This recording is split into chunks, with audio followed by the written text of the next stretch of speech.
Iran की जीत America के अंदर हो रही है, अमेरिका के सिस्टम में तब्दीली आ रही है। ये बहुत बड़ी बात है। डिफेंस सेक्रेटरी थे, वो कहते थे Israel is our unsinkable aircraft carrier. अब वो अनसिंकेबल एयरक्राफ्ट कैरियर को अमेरिकी पब्लिक अलग कर रही है कि भाई ये क्या हो रहा है, ये तो गलत बात है। हम जो हैं, हम मागा में आए थे मेक अमेरिका ग्रेट अगेन, लेकिन आप तो सारी एनर्जी अपनी लगाए दे रहे हैं इजराइल पे। तो ये जो बड़ी खाई बनी, ये बहुत ये रिपेयर नहीं होगी आसानी से। ये ईरान की बहुत बड़ी जीत हो चुकी, इसको आप महफूज करके उसमें रख लें अलमारी में। जैसी भी डेमोक्रेसीज हैं, जहां कहीं भी अवाम की वोट की कोई कीमत है, क्या वो लोग अब के बाद उन जालिम ताकतों को किसी भी शक्ल में हो, किसी भी नाम से हो, किसी बैनर से हो, क्या उनके हक में लोग वोट करेंगे? हेलो, नमस्कार, आदाब। मैं हूं मोहम्मद अहमद काज़मी, लेकर आया हूं आपका पसंदीदा कार्यक्रम आपके रूबरू। आज संडे है और आज एक बार फिर हम सईद नकवी साहब से बात कर रहे हैं। नकवी साहब से जब भी बात करते हैं बहुत कुछ सीखने को मिलता है, और खबरों के पीछे इतनी लंबी बैकग्राउंड भी बहुत सी चीज़ों में ऐसी आ जाती है कि जो आज मसलन अमेरिका का डिफेंस मिनिस्टर है, अब से 20 साल पहले क्या था, 10 साल पहले क्या था, उसका नज़रिया क्या है, यानी इस किस्म की बैकग्राउंड भी मिल जाती है। इसलिए आप लोगों को, हमें सबको समझने में बहुत आसानी हो जाती है। आज नकवी साहब से जो बात करनी है, एक बार फिर हम ये समझने की कोशिश करेंगे कि इस वक्त जब हॉर्मुज़ पर कंट्रोल ईरान का है, ईरान ने अमरीकी फौजी अड्डों को काफी हद तक नुकसान पहुंचा दिया है। अगर मुकम्मल तबाह भी नहीं हुए तो ऐसे तो हो गए कि अब अमरीका से ये आवाजें आने लगी कि यहां से बेसिस हटा करके इजराइल ले जाया जाए। उधर अरब मुल्कों में अब ऐसी हालत है कि ईरान के खिलाफ खुल करके कोई नहीं बोल रहा। कहीं कहीं खबरें ये आती हैं कि अमेरिका और इजराइल को अब वो अपनी एयर स्पेस, जमीन या समंदरी हिस्सा इस्तेमाल करने की इजाजत नहीं दे रहे। इन हालात में अब जबकि जंग रुकी हुई है, बीच बीच में हॉर्मुज़ के जरिए कुछ जहाज गुजारने की कोशिश की जाती है, ईरान उस पर रोक लगाता है, हमले करता है, फिर जंग जैसी हालत हो जाती है। अब क्या कुछ होगा, क्या हो रहा है, ये सब समझना अपने आप में एक बड़ा चैलेंज बन गया है। नकवी साहब के तजुर्बात से, नकवी साहब के गहराई की मालूमात से हम समझने की कोशिश करेंगे कि आखिर हालात इस वक्त क्या हैं और किस तरफ आगे बढ़ रहे हैं। नकवी साहब, वेलकम है आपका। मीडिया स्टार वर्ल्ड को आप वक्त दे देते हैं, उसके लिए हम निहायत शुक्रगुजार हैं। हमारे दर्शक आपके लिए बाकायदा इंतजार करते हैं। बहुत से ऐसे भी दर्शक हैं जो शायद पूरे हफ्ते हमारा चैनल शायद ना देख पाते हो अपनी वक्त की और मसरूफियत की वजह से, लेकिन आपका इंटरव्यू जरूर देखना चाहते हैं और दुनिया भर में आपको देखते हैं। क्या कुछ है, अब क्या लगता है? अभी बिल्कुल ताजा बयान ये है कि अगर ईरान ने मुझे मारने की कोशिश की, ये ट्रंप साहब कह रहे हैं, अगर मुझे मारने की कोशिश की तो मैं पूरी तरह तबाह कर दूंगा। यानी उसका जो इस्तेमाल किया गया, completely decimate and destroy Iran, ये कह रहे हैं। साथ साथ ये भी कह रहे हैं कि US will continue holding talks with Iran but cease fire is over. यानी कैसे समझें, क्या समझें, आप कैसे देख रहे हैं इन सब हालात को? देखिए, ईरान से गुफ्तगू करना, बात करना अमेरिका की मजबूरी है, लेकिन ईरान से नफरत करना अमेरिका की फितरत है।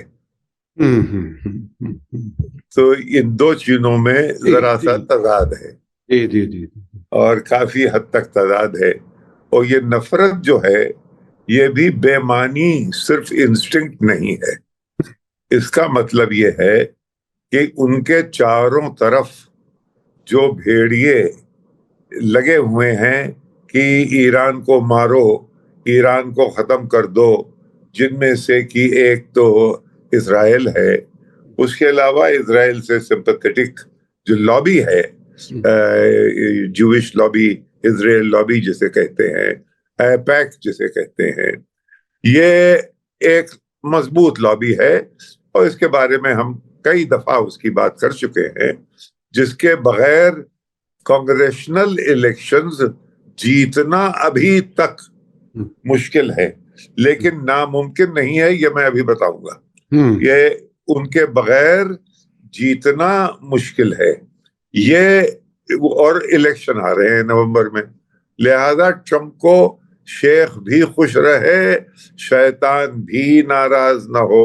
एक तरफ तो ये भय है, ये डर है कि भाई इजराइल और इजराइल की लॉबी, और दूसरी तरफ ये है कि अगर ये जंग और बढ़ी और इसने तूल पकड़ा तो फिर दुनिया की इक्तिसादी हालत इतनी डूब जाएगी कि दुनिया डिप्रेशन में चली जाएगी और ये तमगा इनके माथे पे लगेगा ट्रंप साहब के, वो ये भी नहीं चाहते। तो हर तरफ से वो फंसे हुए हैं। लिहाजा वो एक तरफ एक को खुश करने के लिए ये कह देते हैं और अपने बाकी लोगों को से कह देते हैं कि तुम बात जारी रखो। अब सवाल यह है कि ईरान क्यों बात जारी रखे, जबकि अगले आदमी जो वहां का प्रेसिडेंट है उस पर कोई भरोसा किया ही नहीं जा सकता कि वो पता नहीं कल क्या कह दे, आज ये है कल। और दूसरे ये बदतमीजी की बातें करना, देखिए एक ये बिल्कुल कल्चर्स का मामला है। एक जमाने में बरतानिया में, फ्रांस में, यूरोप में एक लिहाज, एक टेबल मैनर्स जिसे कहते हैं, वो कि भाई नशिस्त व बर्खास्त, उसका एक तरीका, ये सब हुआ करता था। हमारे यहाँ हमारी जो ईस्टर्न सभ्यता है, हमारे जो कल्चर है, उसमें नाजुक मिजाजी का भी एक पहलू है कि भाई अगर चीज बुरी लगे तो हट जाओ वहां से।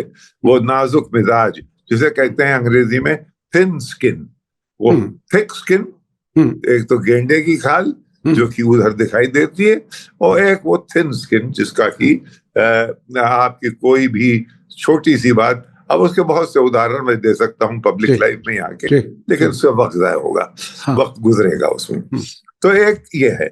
लिहाजा अब ये है कि अब इसको समझना यूं है कि दिन गरम, रात ठंडा, फिर ठंडा, फिर गरम, ये इसको देखते देखते लोग उस चीज से डिस्ट्रैक्ट ना हो जाएं जो कि ऑलरेडी हासिल हो चुकी है।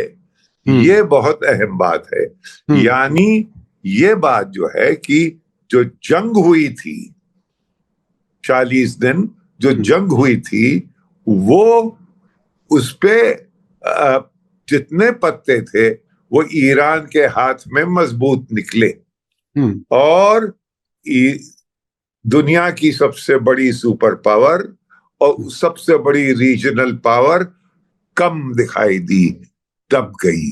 जो उनके इरादे थे वो इरादे उनका एक बटा कुछ भी पूरा नहीं हुआ। यानी ईरान बिल्कुल ऑन टॉप आया जिसे कहते हैं। अब देखिए इसमें मैं एक लफ्ज जिससे कि मैं गुरेज कर रहा हूँ, वो ये कि जीता हारा ये मैं नहीं कह रहा हूँ। मैं ये कह रहा हूँ कि इसमें कोई ये बॉक्सिंग मैच नहीं है, ये गामा पहलवान की कुश्ती नहीं है। इसमें मोहम्मद अली ने सोनी लिस्टन के चिन पे एक लेफ्ट हुक मारा और वो चटाई पे गिर पड़े, और फिर उसको अंपायर ने 10 काउंट किए और उन्हें काउंट आउट कर दिया, उसे कहते हैं नॉकआउट। ऐसे नहीं हुआ। लेकिन जो ईरान का के हाथ में सरमाया आया है वो उससे नजर न हट जाए कहीं, क्योंकि आज ऊपर कल नीचे, तो लोग आम आदमी ये सोचने लगता है कि अभी इसकी हार जीत अभी तय नहीं हुई है। तय हो चुकी है, मैं ये कह रहा हूं। क्या, क्यों? इसलिए अब मैं आपको कुछ 2-4 उदाहरण आपको और हमारे जितने व्यूअर्स हैं उनको मैं देना चाहता हूं। मसलन कि पिछले नवंबर में एक मेयर का इलेक्शन हुआ न्यूयॉर्क में। अब आप गौर फरमाएं, अभी जंग नहीं हुई है, पिछले नवंबर में एक इलेक्शन मेयर का होता है। उसमें जनाब सारी कायनात जोर, एड़ी चोटी का जोर, और वो जॉन कोमो जो हैं वो बहुत बड़े पुराने माने जाते हैं, उनके खिलाफ एक 34 साल का मुसलमान साउथ एशियन, क्लैरिटी के लिए ये बता देना चाहिए कि वो एक स्कॉलर महमूद ममदानी का बेटा है और एक बहुत बड़ी फिल्म मेकर मीरा नायर का बेटा है। तो दोया एक मिक्स्ड शादी का वो की औलाद है, और उसका नाम है महमूद, उसका नाम है जोहरान ममदानी। उसने साहब 50% से ऊपर वोट लेके अब किस वक्त जीता है ये, और किस मुद्दे पे जीता है? अभी ईरान की जंग नहीं हुई है पूरी तरह से, अभी उस इस मुद्दे पे जीता है कि न्यूयॉर्क जो है वो है यहूदियों का, ज्यूस का सेकंड सबसे बड़ा पॉपुलेशन वही है। पहली है तेल अवीव में और दूसरी है न्यूयॉर्क में। न्यूयॉर्क में उसने, ममदानी ने अपने दोस्तों को, ज्यूइश दोस्तों को और खासकर नौजवान दोस्तों को मोबिलाइज किया, और इस बात पे मोबिलाइज नहीं किया कोई सेक्टेरियन प्लेटफॉर्म पे नहीं, कि ह्यूमनिज्म, कि देखो ये वो लोग हैं जो कि जेनोसाइड कर रहे हैं। यानी अब देखिए ईरान कहाँ पे आ गया यहाँ। जो यहिया सिनवर ने 7 अक्टूबर को एक हमला किया गोया इजराइल के ऊपर, और खैर अब वो हमले के बारे में अभी ये कि वो सही था गलत था ये अलग बात है, ज्यूरी इज स्टिल आउट। इधर के लोग कह रहे हैं कि सही था, उधर के लोग कह रहे हैं कि साहब इसको खत्म कर दिया। वो इसलिए था, पहले तो ये हिम्मत आई कैसे, पहले तो ये जो टनल्स बनी ये बनी कैसे, पहले ये कि हूथीज की मदद कैसे मिली, पहले ये कि जो सीरिया में उन दिनों में जो एक अलवी एलिमेंट था उनकी मदद कैसे मिली, ये हिजबुल्लाह की मदद कैसे मिली, इराक में हजबल शाहरी की मदद कैसे मिली, ये कहाँ, इसके उस सब के पीछे एक मुल्क था जिसका नाम है ईरान। ईरान की पर्सनालिटी की वजह से फलस्तीनियों का ये इशू दुनिया में सबसे बड़ा इशू फिर बन गया। ये देन थी, अभी जंग नहीं हुई है, जंग से पहले ये आलम है कि वो लोग जो कि ईरान ने ट्रेन किए, उन्होंने वो अक़दामात उठाए जिसकी वजह से ये सब हुआ। क्या हुआ कि आपको जेनोसाइड करना पड़ा, ठीक है, उसमें आपने 70,000, 80,000, 1.5 लाख लोग मार दिए, और बच्चों को एम कर करके, और लड़कियों को। अभी ये जस्टिस मुरलीधरन की रिपोर्ट जो आई है उस पे आपको एक प्रोग्राम करना चाहिए। जी जी जी बिल्कुल, यूएन की रिपोर्ट है कि साहब बच्चों को एम कर करके, और अगर लड़कियां हैं तो उनके कपड़े उतार के पहनना और उसमें रक्स करना, अजीब और गरीब, यानी घिनौने डिटेल्स हैं जो कि देख के रोंगटे खड़े हो जाते हैं। तो ये जो मैल है ये निकल के आया। ये जब कोई चीज हमारे यहाँ जब कोई चीज उबाली जाती है तो जो मैल है वो ऊपर आ जाता है, तो ये एक मैल गोया उभर के आया ऊपर, और उन्होंने जेनोसाइड किया।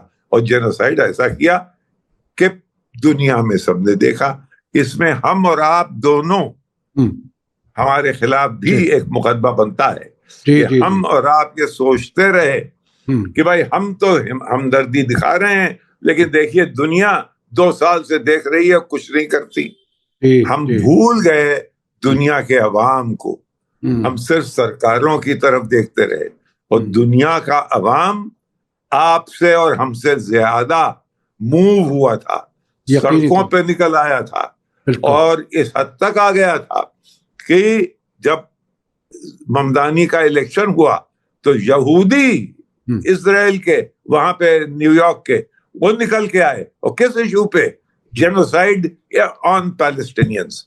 ये बाकायदा इसके ये इशू ना, जिस इशू पे ये जीता, और रिकॉर्ड दिन है 34 साल का लड़का, बिल्कुल रिकॉर्ड दिन ऐसा, वो खत्म हुआ। अब आप समझिए कि साहब उसने ये कि बहुत ही ज्यादा प्रॉमिस किया था, उस पर भी लंबी बात है, लेकिन मैं आऊंगा अगर वक्त मिला तो। उसके अलावा क्या हुआ, अभी जून में एक इलेक्शन हुआ जिसे कांग्रेशनल प्राइमरीज कहते हैं, यानी प्राइमरीज के इलेक्शन हुए। उसमें डेमोक्रेटिक पार्टी की नेशनल टीम ने कुछ कैंडिडेट खड़े किए।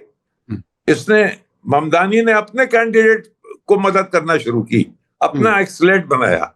उन्होंने जितना इस्टेब्लिशमेंट का स्लेट था उसको वाइप आउट कर दिया 3 इलेक्शन में, 3 इलेक्शन में। यानी ममदानी जीतता चला गया। अब आप अगर वहां कहीं जो लिख के आता है उसके बारे में, तो उसको आप किंग मेकर, 34 साल का किंग मेकर उसका टाइटल हो गया। समझे ना, ये किस वजह से? ईरान ने लाके इमदाद की कि इराक के फलस्तीनी इशू को इस पैमाने पे ले आओ कि न्यूयॉर्क के अंदर एक जलजला आ जाए। जब जलजला पैदा हो गया तो किसकी जीत हुई ये? अच्छा, ये तो हुआ ही। अब उसके बाद आप और आगे बढ़िए, जंग होती है, आपने तमाम ये कि हमने बस 2 दिन में इनको खत्म कर लिया, इमाम खामेनी को और उनके बच्चों को, और ये सब हमने उससे पहले असैसिनेट कर दिया था। अब हम इनको असैसिनेट करेंगे, और जनता जो हमारे हक में है, जो हम जानते हैं, जिसकी की पल्स पे हमारी उंगली है, वो खड़ी हो जाएगी। ये जनाब इनको उल्लू बनाया ट्रंप साहब को नेतन्याहू की इंटेलिजेंस ने। देखिए 2 चीजें पैदा हुई, ये हमारे जो व्यूअर्स हैं वो इसको समझ लें इस बात को। अमेरिकी इंटेलिजेंस की 18 यूनिट्स हैं अलग अलग किस्म की, 18। उनमें से किसी एक ने, not one of them said that Iran had an intention of making nuclear weapons. किसी एक ने भी ये नहीं कहा कि ईरान न्यूक्लियर वेपन्स बना रहा है, या बनाने की उसकी जरूरत है, या बनाने की तरफ वो बढ़ रहा है। नंबर 1। नंबर 2, सबने ये कहा कि एक भी वजह नहीं दिखाई दी हमें कि ईरान अमेरिका के लिए थ्रेट कैसे बन गया। अमेरिका के लिए कोई थ्रेट नहीं था, ये भी वहीं की इंटेलिजेंस एजेंसीज ने एस्टेब्लिश कर दिया। अब ये साहब क्या हुआ, तो ईरान अब जीत रहा है किस पाले में? ईरान यहां खड़ा हुआ है और जीत रहा है अमेरिका के पाले में। भाई ये अजीब और गरीब जादू मौजदा हो रहा, गौर करें आप।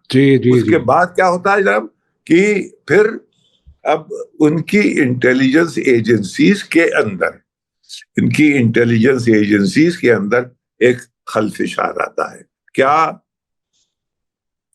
एक लड़का है जो केंट, जो केंट उनके नेशनल काउंटर टेररिज्म की जो बॉडी है उसका हेड है। वो ये कह रहा है कि आपने अभी तक उसको, चार्ली कर्क के मर्डर को इन्वेस्टिगेट क्यों नहीं किया? उसका कहना यह है कि उस इन्वेस्टिगेशन से ये पता चल रहा है। चार्ली कर्क के बारे में 2 मिनट में बता दूं। चार्ली कर्क वो नौजवानों को मोबिलाइज करके लाया था ट्रंप की तरफ, मैगा में, make America great again movement में। अच्छा, वो ही बाद में इनके खिलाफ इसलिए हो गया कि साहब ये आप गाजा में क्या कर रहे हैं? ये आपकी फॉरेन पॉलिसी जो है, मागा तो मेक अमेरिका ग्रेट अगेन, लेकिन आपकी फॉरेन पॉलिसी तो है मेक इजराइल ग्रेट अगेन। इसके लिए तो हम नहीं आए थे। जब उसने ये कहना शुरू किया, दरअसल उसी वक्त यूटा यूनिवर्सिटी में वो तकरीर कर रहा था, उसको असैसिनेट कर दिया बुलेट से, वो मर गया। तब ये तो टाइमिंग बड़ी अजीब और गरीब है कि जब वो बदला और इजराइल के खिलाफ और अमेरिका के इजरायली रिश्तों के खिलाफ बोलना शुरू किया, तब उसका कत्ल हो गया। अब जो केंट वगैरह जो कि इंटेलिजेंस एजेंसी के लोग थे, उन्होंने कहा भाई इसमें तो मुझे दिखाई दे रहा है इन्वेस्टिगेशन होना चाहिए। ऊपर से FBI और डिपार्टमेंट ऑफ जस्टिस ने मना कर दिया कि नहीं होगा। ये क्या हुआ साहब, ये क्या जबरदस्ती हो रही है। उसने रिजाइन कर दिया। जो केंट ने बड़े लेवल और कई इंटेलिजेंस ऑफिसर्स जिनके बारे में आगे मैं कभी और बताऊंगा, उन्होंने रिजाइन कर दिया। तो क्या हुआ कि अमेरिकन इंटेलिजेंस एजेंसीज में एक खलफिशार, कुछ तो डोनाल्ड ट्रंप और मार्को रूबियो के चमचे और कुछ जो इंडिपेंडेंट एजेंसीज थी, उन्होंने कहा ये गलत हो रहा है। एक ब्रीच पैदा हुई, एक खाई बनी। पहली दफा तारीख में ये हमारे जितने भी सामीन हैं, जितने भी व्यूअर्स हैं, वो इस बात को देखें कि एक यानी इजराइल और अमेरिका एक कालिब दो जान हैं। इस तरह से था अभी तक कि ये बिल्कुल यानी अमेरिका की एक जिसके बारे में बता चुका हूं मैं, कैस्पर वाइनबर्गर, जो ट्रंप कह रहा हूं, उसके रेगन के डिफेंस सेक्रेटरी थे, वो कहते थे Israel is our unsinkable aircraft carrier. अब वो अनसिंकेबल एयरक्राफ्ट कैरियर को अमेरिकी पब्लिक अलग कर रही है कि भाई ये क्या हो रहा है, ये तो गलत बात है। हम जो हैं, हम मागा में आए थे मेक अमेरिका ग्रेट अगेन, लेकिन आप तो सारी एनर्जी अपनी लगाए दे रहे हैं इजराइल पे। तो ये जो बड़ी खाई बनी, ये ये रिपेयर नहीं होगी आसानी से। ये ईरान की बहुत बड़ी जीत हो चुकी। इसको आप महफूज करके उसमें रख लें अलमारी में। अब ये जो हो रहा है कि आज मारा और कल नहीं मारा, आज आपने हमारे 2 जहाज गिरा दिए, हमने आपके 18-90 अदद गोलियां चला दी, ये जो है ये हमारे वही ऑडियंस, ताकि वो अब डिस्ट्रैक्ट हो, उनके दिमाग में शुबा पैदा हो कि भाई ये जंग तो अभी तय नहीं हुई है, अभी तो इनके पास बहुत असलहे हैं, ये तो बहुत बड़ी पावर है, हम बहुत जल्दी समझ बैठे। जो होना था वो हो गया। जी और उसके बाद सोने पे सुहागा। आप देखिए आदमी साहब, एक सेकंड और लूंगा। प्लीज वो ये देखिए कि जितना बड़ा 43 million people participate in the funeral of that leader whom you had assassinated. बिल्कुल। आपने जिस लीडर को असैसिनेट किया, उसकी फैमिली को आपने बर्बाद कर दिया, बिल्कुल करबला का सीन बना दिया आपने यहाँ। और नतीजा ये हुआ कि आज मैं देख रहा था कहीं 43 मिलियन 3 मिलियन नजफ और करबला में, इराक में। जी अब ये ऐसी, अब ये भी घबराए। ट्रंप साहब ने खुद देखा, कहता आई एम शॉक्ड। उनको तो अभी कमाल ये है कि अंकारा से गए हैं, 2 जहाज बदले हैं।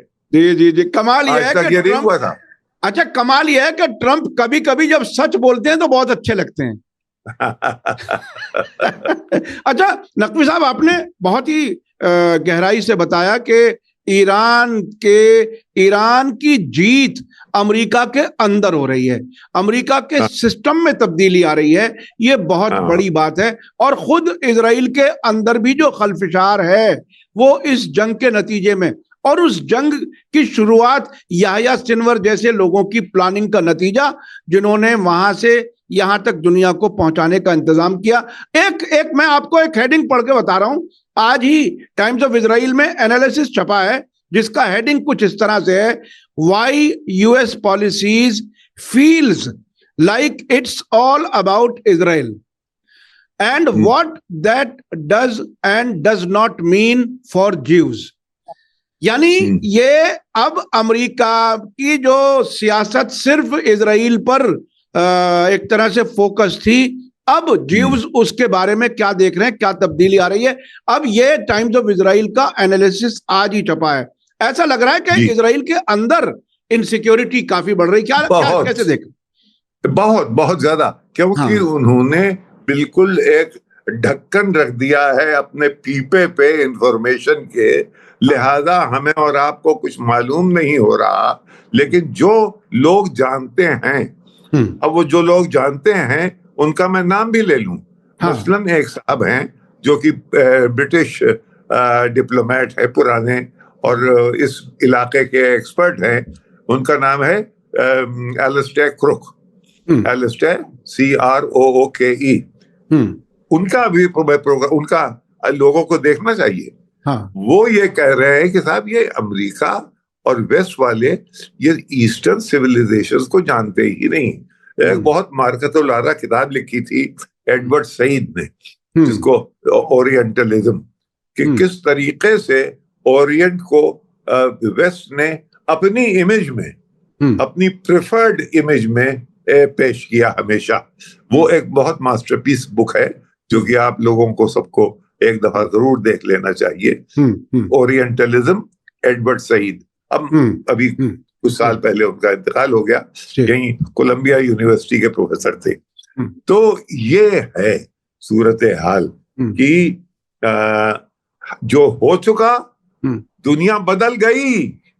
अब ये जो चुटपुट हो रहा है, जब भौचाल आया तो भौचाल में जितनी इमारतें गिरनी थी गिर चुकी, वो हो चुका है। लेकिन उसके बाद आफ्टर शॉक्स जो आते हैं, ये आफ्टर शॉक्स हैं, ये डिटेल्स हैं, ये बहुत जरूरी हैं, इनको हमें देखना पड़ेगा। लेकिन इससे इस तरफ हम ना कंफ्यूज हो जाए कि अभी इसका आउटकम में कोई शुबा है। आउटकम हो चुका, आउटकम हो चुका। और ये जो अभी हाल में ये जो हुआ है फ्यूनरल, ये इस मार्के का फ्यूनरल कहीं दुनिया में देखा गया था? लोगों की कोई हुजूम, कोई इंतहा। लेकिन ट्रंप साहब जी ये इतना बड़ा हुजूम, और उस मुल्क में भी हुजूम जिससे 8 साल जंग हुई थी बाकायदा, और उस जंग के दौरान यही लीडर उस वक्त प्रेसिडेंट हुआ करते थे जब ईरान इराक जंग थी। आयतुल्लाह खामेनेई, जो बाद में आयतुल्लाह खामेनेई के तौर पर जाने गए, प्रेसिडेंट खामेनेई थे उस वक्त, और उनका इस तरह से वेलकम, उनके जनाजे का, ये एक बहुत ही गैर मामूली है। यानी एक तरह से दुश्मन मुल्क में उनका जनाजा गया और वेलकम किया गया।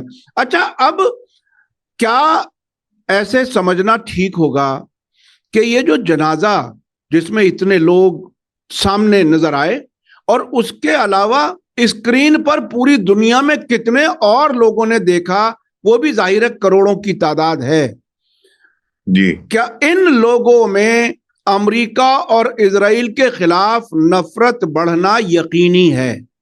ये तो ये आप सवाल मुझसे क्यों पूछ रहे? इस सवाल का जवाब ट्रंप साहब खुद दे चुके।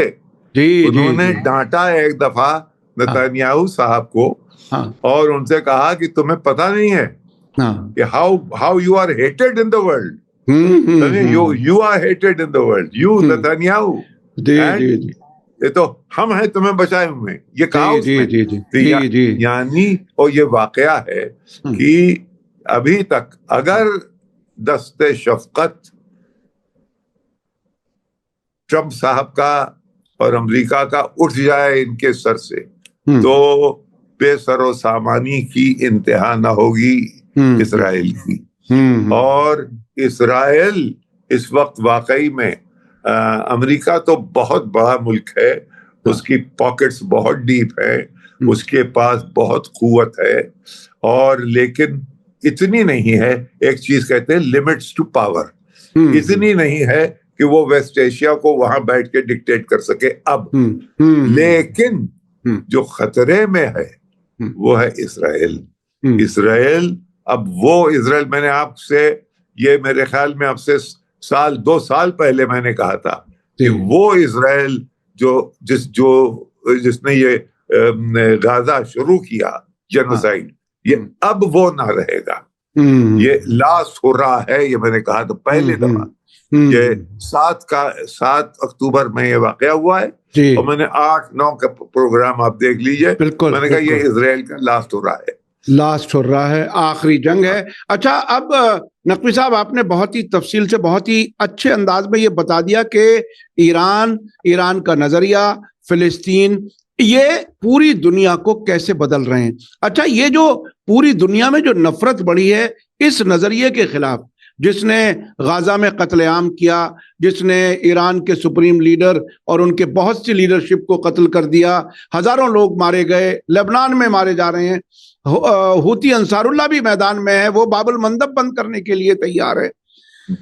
जैसी भी कमजोर या जैसी भी डेमोक्रेसीज दुनिया में हैं, मैं जैसी भी इसलिए कह रहा हूं कि हमारे यहाँ तो ईवीएम ऐसी चीज है कि वो जिसको चाहे जिता ले, लेकिन बहरहाल जो भी जैसी भी डेमोक्रेसीज हैं, जहां कहीं भी अवाम की वोट की कोई कीमत है, क्या वो लोग अब के बाद उन जालिम ताकतों को किसी भी शक्ल में हो, किसी भी नाम से हो, किसी बैनर से हो, क्या उनके हक में लोग वोट करेंगे? अब यही है कि पहले तो आप जीसीसी ममालिक में आ जाइए, वहां वोट का कोई चक्कर है ये नहीं, यहाँ वहां वोट का सवाल ही नहीं है, लेकिन वो लोग खुद परेशान इससे होते, लेकिन अवाम तो है। बिल्कुल। वोट नहीं है लेकिन अवाम है, और अवाम से इतना घबराए थे late king Abdullah of Saudi Arabia कि जब वो 2011 में जब अरब स्प्रिंग शुरू हुई तो सबसे पहला काम उन्होंने यही किया कि 156 बिलियन लोगों के ऊपर बरसा दो ताकि ये खामोश अफीम खा के सो जाएं। वो लोग जागे हुए हैं अभी, समझे? उससे और तो एक यूएई को छोड़ दीजिए साहब, अभी इसमें आपको इस पे इस तरफ अगर आप आ गए हैं तो ये भी सुन लीजिए कि जिस तरीके से, जिस खुलूस से सऊदी अरेबिया ने हिस्सा लिया, देखने के काबिल था।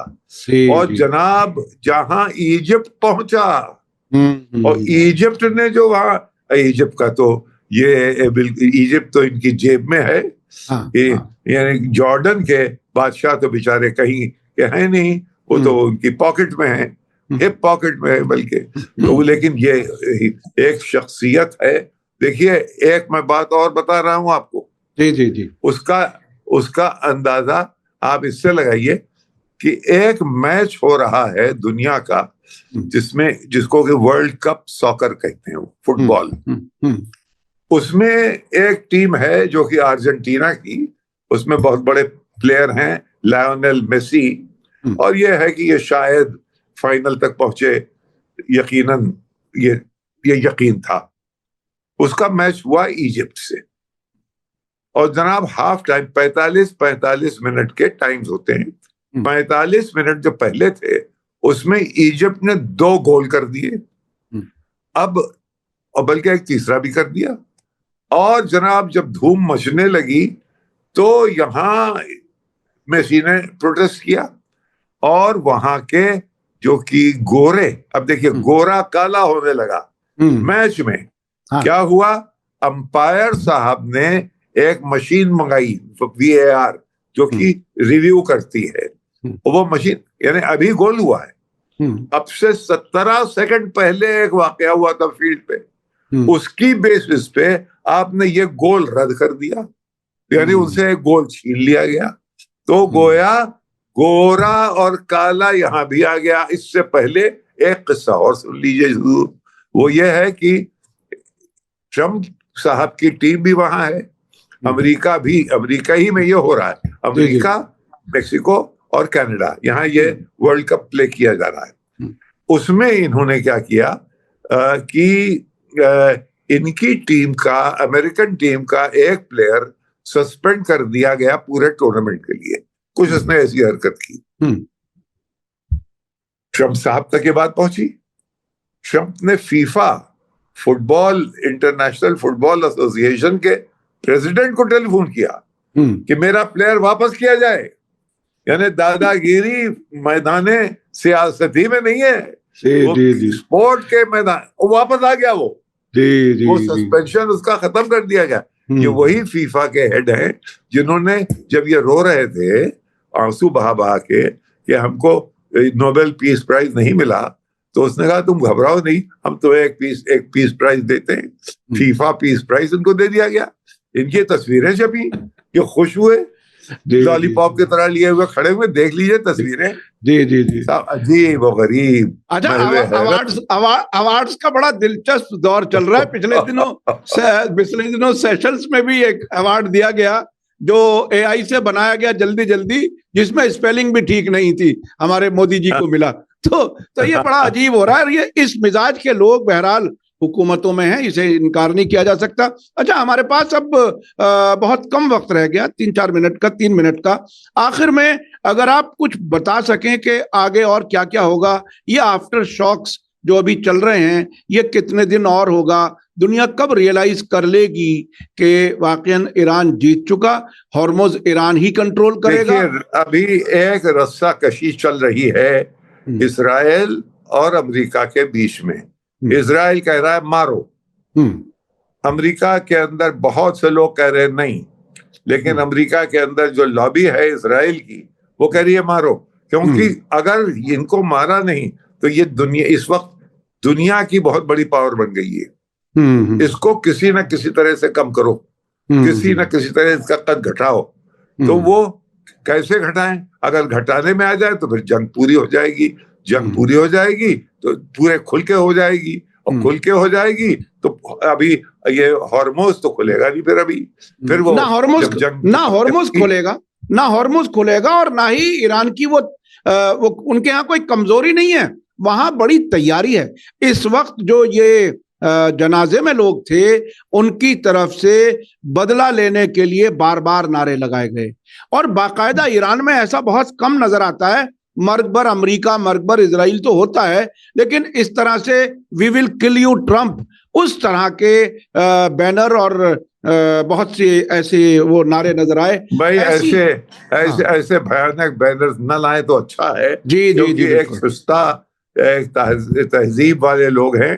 हाँ। और वो ये मुल्क जो है, हाँ। ये हाफिज शिराजी और सादी का मुल्क है, जी जी, मौलाना रूम का मुल्क है। बिल्कुल, वहाँ यहाँ पे जरा सा लहजा कोई आवाज उठा के बात नहीं करता। अच्छा, एक चीज और है, लोग बिल्कुल अंदाजा नहीं है कि ईरान क्या मुल्क है और क्या नहीं है।